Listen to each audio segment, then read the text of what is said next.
The Waco Massacre, though the most infamous event in the history of the Davidian Seventh-day Adventist, was nonetheless just a milestone.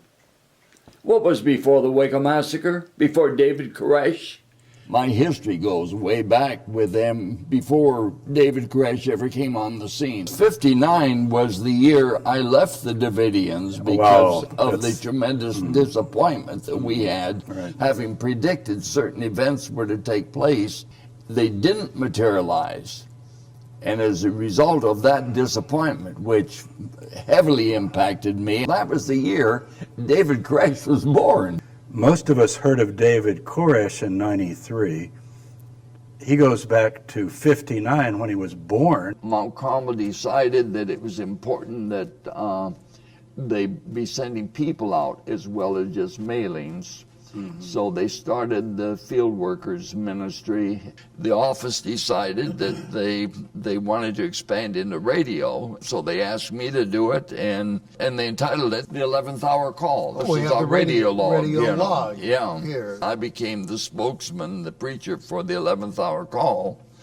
And another young guy that was out in the field, he then was the announcer.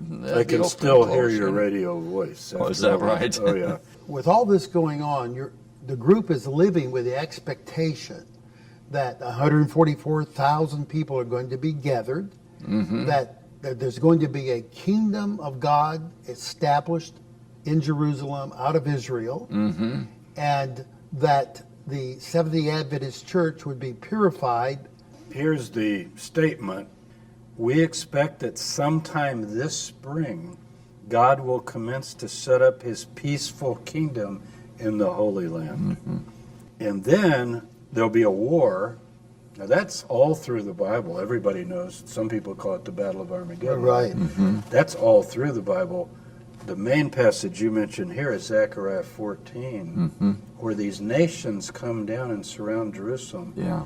And from your standpoint in 1959, threaten a second Holocaust.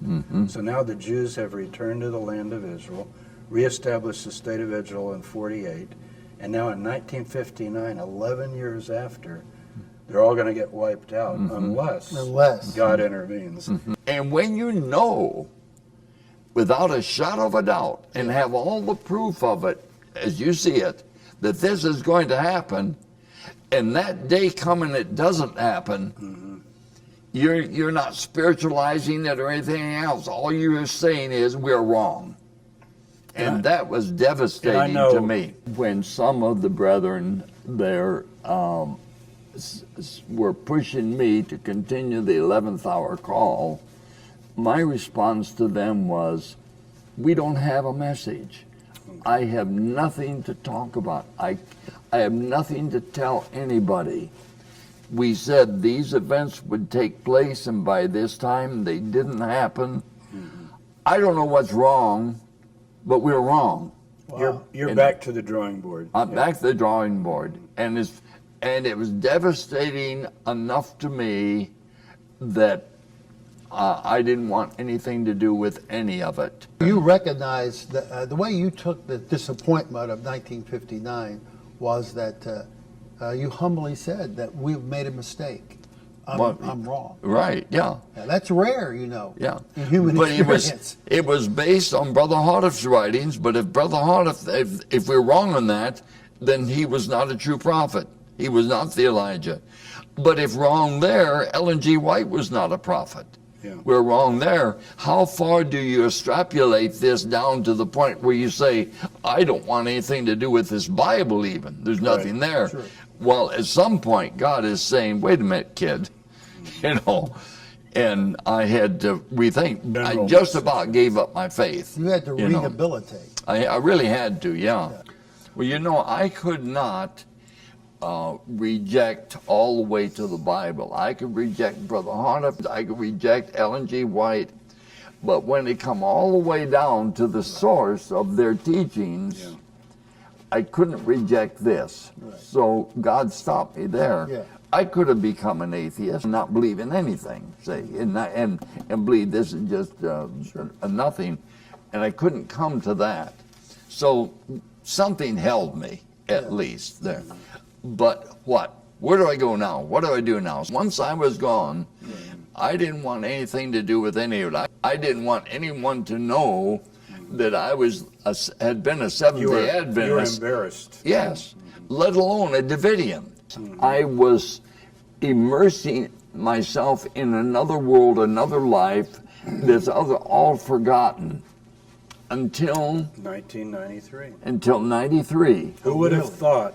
Who would have thought? Suddenly, your group was worldwide news. This is right, yeah. That's amazing. And I saw that happen. I watched it day by day and all of this. But, and knowing Perry Jones and friends I knew there, That are dead. Yeah. and I did nothing. And even now, I am ashamed of myself when I'm sitting next to two men who had nothing to do with the Davidians or Mount Carmel or anything else, had no history of it, but two men who then will step out and see what's happening there and try to do something about it, and went down to do it. And here I had a history, and I didn't do anything about it. I didn't try to. I even thought of maybe, but I said, what can I do? I can't. And I'm ashamed that I did nothing to try to stop that. And I feel, you guys, you picked up what I should have been doing, all that I'd experienced with the Davidians beforehand, and now comes the real test, and I don't have the guts to make some effort in some way to help save the lives of those people there. And you guys did. That's one reason we're doing this, Yeah. and I think it'll end up being for good in a broad way. And you're doing so much with your life now, with helping people in Israel with food and clothing and things like that. I mean, your life has become just a stellar thing of doing so many great, virtuous things. And just what we're doing today should help a lot of people. I wish someone could give me the answer to why I again got somewhat involved, and then involved with you guys and God bringing us together. What is his intent to be the outcome of this? I raised the question why. I'd like the answer. To even my son, who said, Dad, you kept all of these materials all these years for some reason. Be ready for God to show you the reason to open the door and all. Maybe you guys have the answer to it. I don't know. Well, I think a lot of this material you brought, and we just brought a teeny little sample. We could fill 5 tables here with that material that you saved. This can become part of the archive of the history. I think you're taking the right steps, at least. And I think this interview can be very important. Yeah, because there are going to be hundreds and perhaps thousands of people viewing this at some point in the future. You cannot, and I cannot, and Dr. Tabor cannot predict how that's going to be understood and used and developed for good. Thank you for sharing. And Thanks for inviting welcome. us. Yeah, you bet. Thank Appreciate you. it. Thank you.